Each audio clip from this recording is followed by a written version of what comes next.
So let's talk about enthalpy change of formation, ठीक है?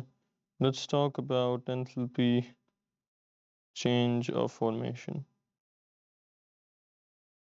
And before we go into that, I would like to, introduce you guys to the concept के standard conditions क्या होती हैं और क्यों होती हैं? Standard conditions. तो let's say दो scientists हैं. ठीक है, और उन्होंने क्या करवाया? उन्होंने X का रिएक्शन कराया Y के साथ और उनको मिला Z. ठीक है, तो ये साइंटिस्ट 1 का रिएक्शन था, ये साइंटिस्ट 2 का रिएक्शन था। अब इन दोनों ने क्या किया? इन दोनों ने अपने अपने रिएक्शंस में जो इनका एनर्जी चेंज था इन्होंने वो मेजर किया। तो लेट्स सपोज इसका आया positive 100 kilo joules per mole, and if you're thinking what this kilojoule per mole is, तो ये basically enthalpy change का unit होता है. Whenever you're measuring enthalpy change, you're gonna be measuring that in kilojoules per mole. ठीक है, आगे हम पढ़ेंगे enthalpy change of combustion, neutralization and reaction, तो उस सारों में यही यूनिट इस्तेमाल होएगा. एंड फर्स्ट कर लो कि साइंटिस्ट 2 का जो enthalpy change था वो आया था प्लस 200 किलो जूल्स पर मोल, और एसेंशली ये एक डिफरेंस आ रहा था, और ये डिफरेंस जो था ये इन दो साइंटिस्ट को थोड़ा थिंक करने पे मजबूर कर रहा था, क्योंकि उन्होंने कहा कि हमने दोनों ने सेम चीज़, हम दोनों ने एक्स और वाई का रिएक्शन कराया, हम दोनों को जी मिला, तो ये जो एनर्जी मेरे रिएक्शन में एनर्जी चेंज आया वो आपके रिएक्शन से अलग क्यों है? And that made them think little.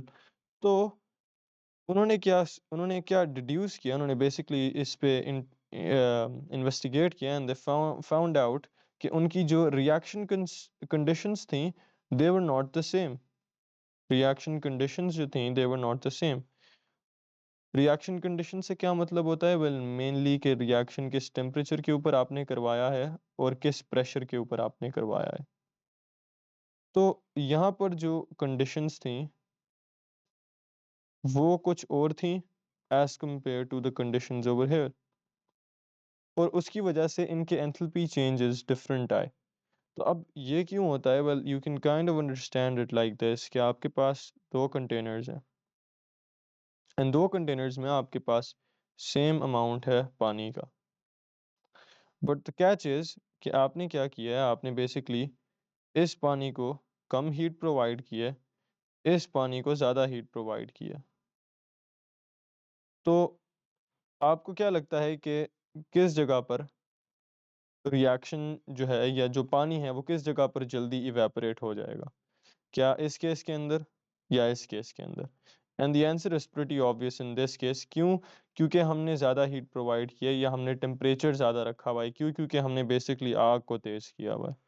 And what that does is, even though यहाँ पर भी वही सेम पानी था, यहाँ पर भी वही सेम पानी था, और उन दोनों का वॉल्यूम भी सेम था,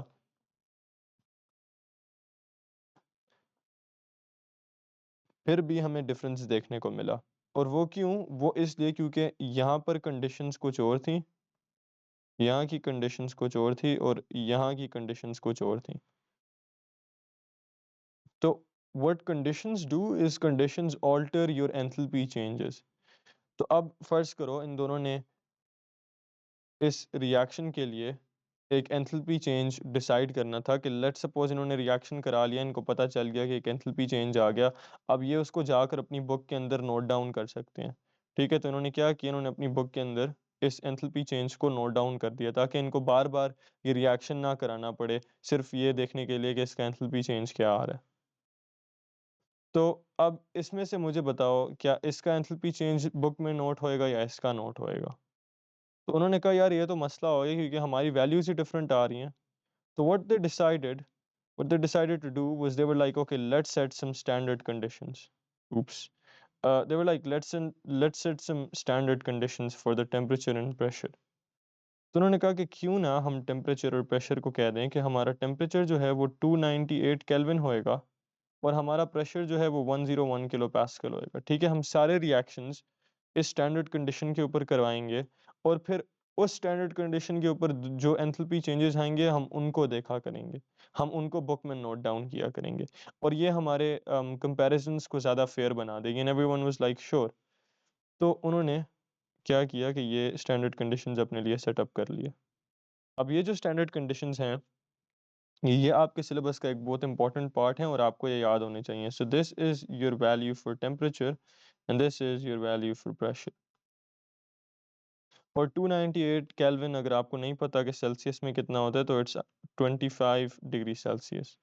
ठीक है।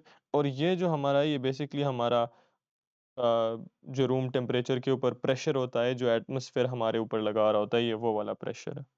एनी हाउ स्टैंडर्ड कंडीशंस क्या हैं? स्टैंडर्ड कंडीशंस बेसिकली ये दो बड़े इंपॉर्टेंट नंबर हैं जो हमारे कंपैरिजंस को फेयर बनाते हैं, और इसलिए हमने इनको सेट किया हुआ है। And you need to know these exact values. ठीक है, these values are really important. अब हम हर वक्त क्योंकि इन वैल्यूज को मेंशन नहीं कर सकते फॉर एवरी रिएक्शन, हमने क्या किया, हमने एक छोटा सा सिंबल बना दिया है जो इन वैल्यूज को रिप्रेजेंट करता है। तो अगर आपने ये स्पेशल सिंबल कहीं भी देखा है, इसका मतलब है 298 केल्विन पर और 101 किलो पास्कल के ऊपर रिएक्शन को करवाया गया है। ठीक है, that's what this symbol means. It basically means standard conditions है।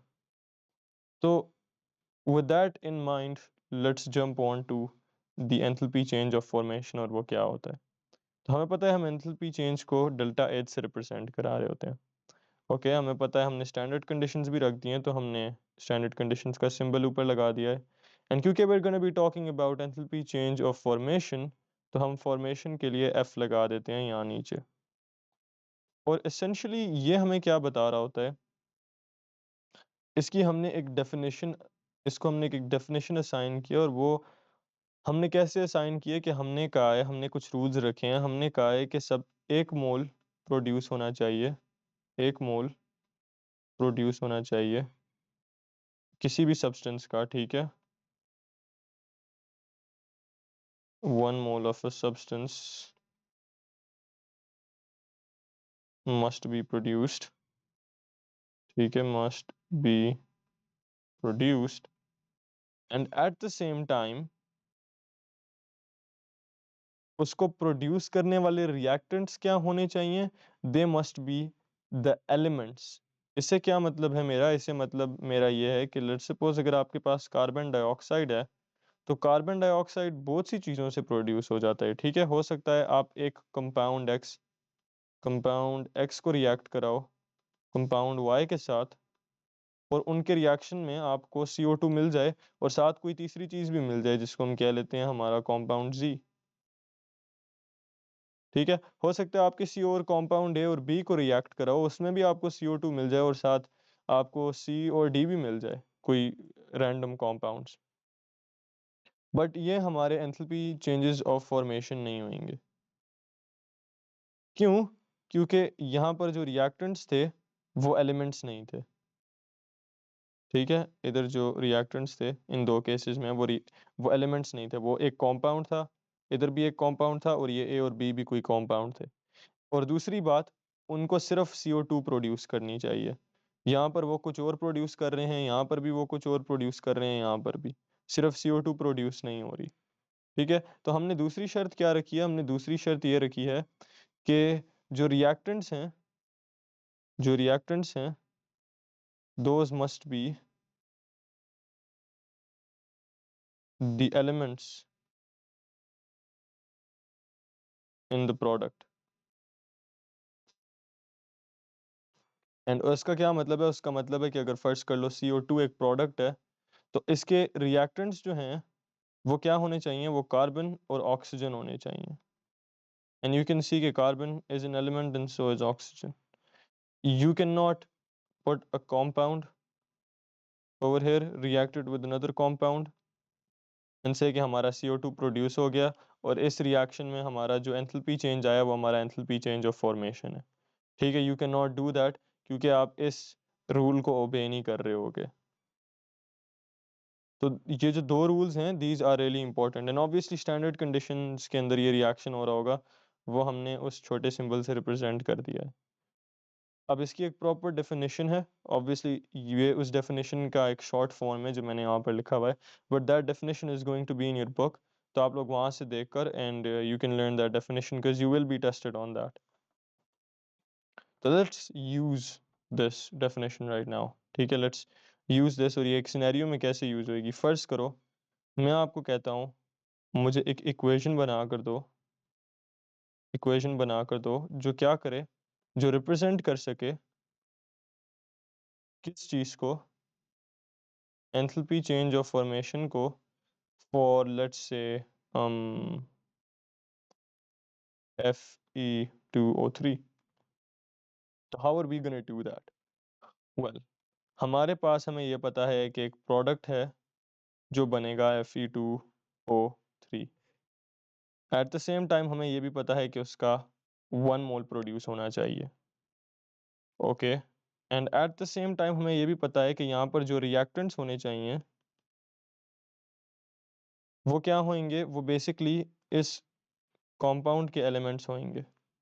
और इस कंपाउंड में कितने एलिमेंट्स हैं, एक आयरन है, एक ऑक्सीजन है। ठीक है, so we can write that over here, we can write Fe+O2। और वो हमें क्या रिएक्ट करके क्या बना कर दे रहे हैं, वो बेसिकली हमें हमारा Fe2O3 बना कर दे रहे हैं। अच्छा, अब हमने इक्वेशन को बैलेंस करना है, बट रिमेंबर यहाँ पर 1 ही रहेगा, so you can't change this number. आपने इधर और इधर कोई मैनिपुलेशंस करनी है कि इक्वेशन बैलेंस हो जाए, लेकिन इस 1 को नहीं हटा सकते क्योंकि ये रूल जो है you would be breaking this rule. Okay, so let's do that real quick.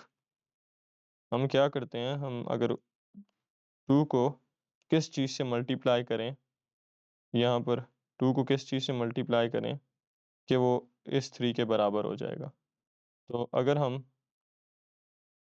2 को मल्टीप्लाई करें 3/2 से, तो व्हाट्स गोना हैपन इज कि ये 2 और ये 2 कैंसिल हो जाएंगे and we are gonna get a 3। तो what we are gonna do is कि we are gonna put a 3/2 over here, और एफ इज यहाँ पर हमारे पास 2 है, so we can just go ahead and put a 2 over here. We balanced our equation. तो अब इस इक्वेशन में देखो पहला रूल भी पूरा हुआ, 1 मोल प्रोड्यूस हुआ Fe2O3 का, and at the same time जो रिएक्टेंट्स थे वो हमारे एलिमेंट्स थे। एंड लास्ट काम आप क्या कर सकते हो, लास्ट काम आप ये कर सकते हो कि you can put the state symbols. और ऑब्वियसली हमें पता है कि ऑक्सीजन रूम टेम्परेचर पर गैस होती है, आयरन जो है वो सॉलिड होता है रूम टेम्परेचर पर, iron is metal, we know it's solid at room temperature. और Fe2O3 क्या चीज़ है, वेल ये एक आयोनिक कंपाउंड है। क्यों? क्योंकि एक मेटल और एक नॉन मेटल के बीच में है। तो ionic compounds are solid at room temperature, we learn that in our O levels. तो ठीक है, अब इस रिएक्शन का इस इक्वेशन और इस रिएक्शन में एक डेल्टा H, एक एंथैल्पी चेंज आएगा। वो enthalpy change can it be called enthalpy change of formation और नॉट? Yes it can. क्यों? क्योंकि वो इन दोनों कंडीशंस को फुलफिल कर रहा है। ठीक है, तो इस केस में the enthalpy change can be called the enthalpy change of formation.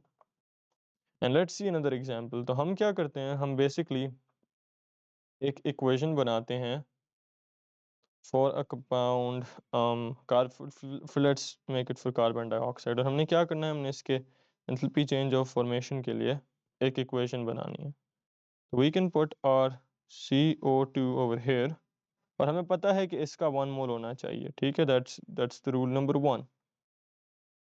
And at the same time हमें पता है कि जो रिएक्टेंट्स हैं उनको एलिमेंट्स होना चाहिए। तो how many elements can we see over hair?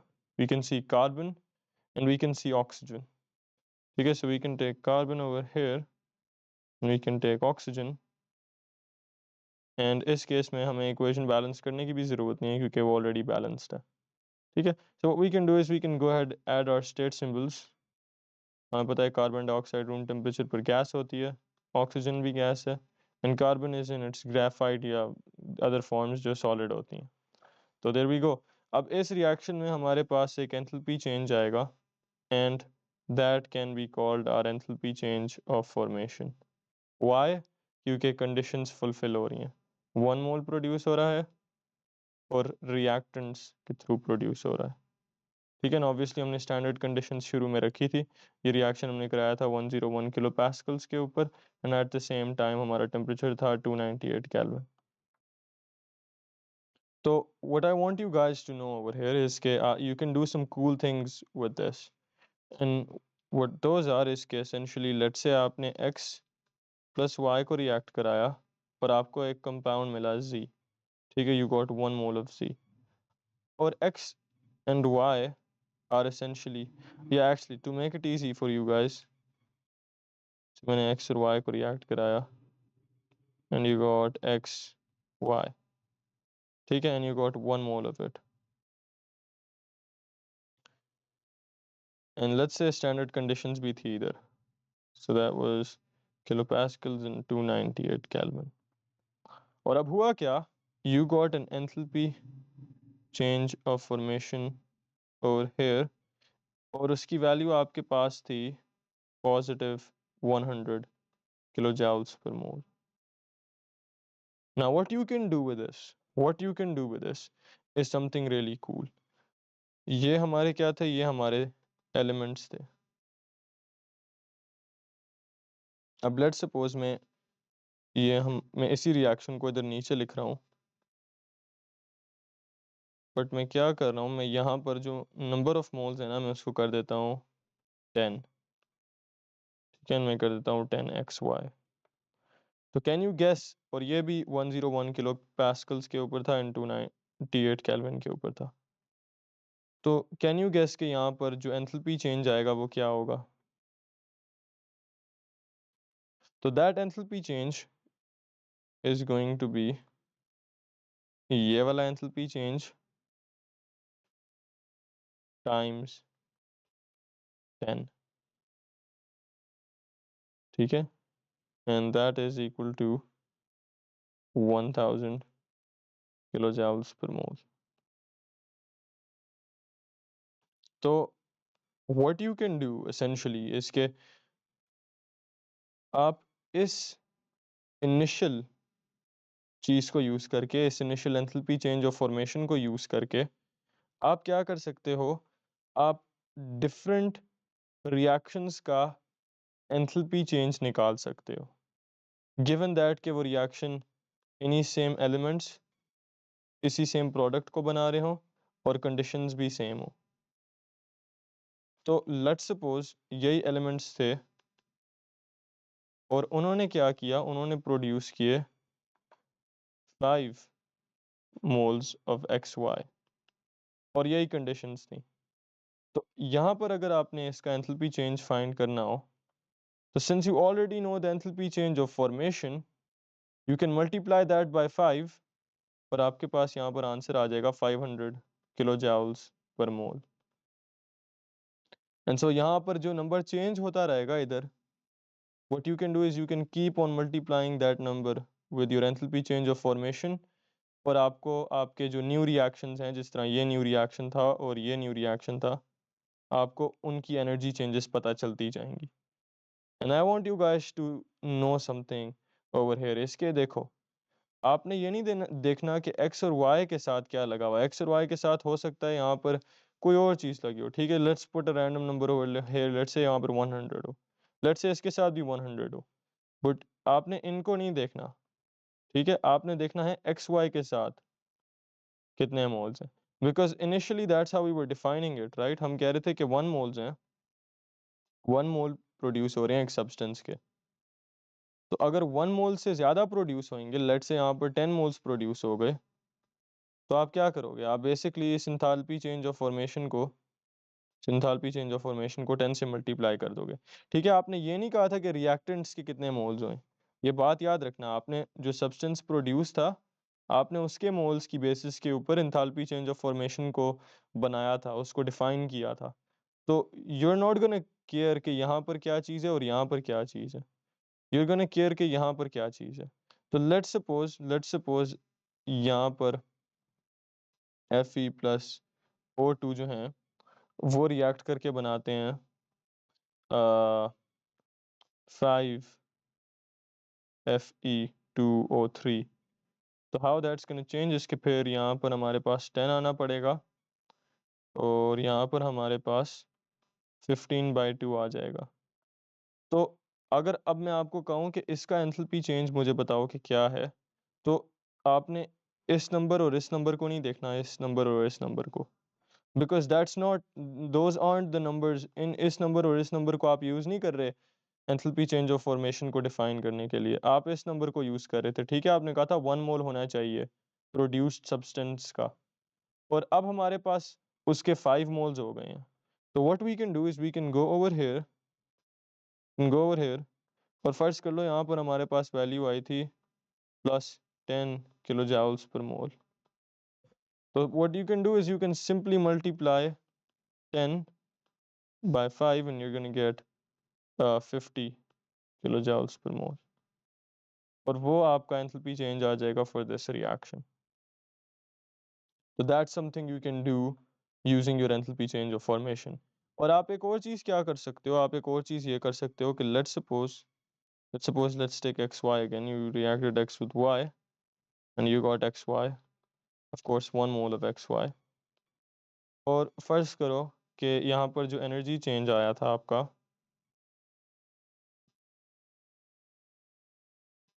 वो आपके पास था 100 ही था। ठीक है, लेट्स कॉल इट 100। तो हमें यहाँ पर समझ क्या आ रहा है, हमें यहाँ पर समझ आ रहा है कि हमारे पास रिएक्टेंट्स थे। तो मैं रिएक्टेंट्स को आर से लिख लेता हूँ। रिएक्टेंट्स ने क्या किया, रिएक्टेंट्स ने प्रोडक्ट बनाया। और पॉजिटिव 100 का क्या मतलब होता है, याद करो मैंने पॉजिटिव के लिए आपको बताया था कि पॉजिटिव का मतलब है आपने एनर्जी अब्जॉर्ब की है। ठीक है, आप अब्जॉर्ब करते हो, आपकी ऑरा इंक्रीज हो जाती है। एंड नेगेटिव यानी आपने एनर्जी लूज की है, तो आपने एनर्जी लूज कर दिया, आपकी ऑरा डिक्रीज हो गई। ठीक है, तो that's how I try to explain it to you guys, but anyways आपने फायर से 100 kJ/mol की एनर्जी को अब्जॉर्ब किया। ठीक है, पॉजिटिव साइन बताता है कि आपने एनर्जी को अब्जॉर्ब किया। अब लेट्स सपोज मैं कहता हूँ कि आपने प्रोडक्ट को वापस रिएक्टेंट में कन्वर्ट करना है। अब क्या करना पड़ेगा, अब वो जो एनर्जी आपने इनिशियली अब्जॉर्ब की थी, आपको वो एनर्जी वापस रिलीज करनी पड़ेगी, एग्जैक्ट उतना अमाउंट। और एनर्जी लूजिंग को या एनर्जी लॉस को हम नेगेटिव से रिप्रेजेंट कर रहे होते हैं, तो यहाँ पर -100 kJ/mol आ जाएगा। तो आप वो एनर्जी रिलीज करोगे and you are gonna go from your product to your reactant. तो लेट्स सपोज अगर आपने ये वाली चीज़ फाइंड करनी हो, तो what you can do is you can write -100 kJ/mol over here, and you can do the same thing with these equations essentially, कि आपको पता चला कि ये चीज़ जो थी यहाँ पर 500 kJ/mol आ रही थी। तो आपका what if I वांना go back, तो आपको उतनी ही एनर्जी रिलीज करनी पड़ेगी। ठीक है, so this positive is gonna turn into -500 kJ/mol, and you can do the same thing over here when you go back. यहाँ पर आपका एंथैल्पी चेंज आ रहा था +1000। अब क्योंकि आपने अब्जॉर्ब किया था, तो अब आप बैकवर्ड जाते हुए रिलीज कर रहे होगे।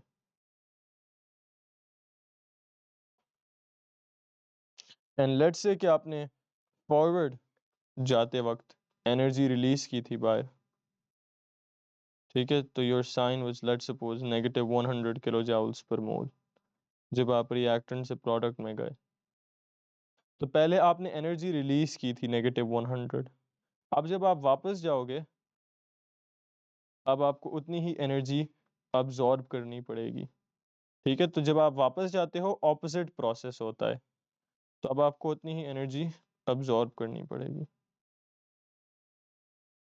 So those are some cool things you can do with your enthalpy change of formation, and I hope this helped you guys. See you guys in the next one.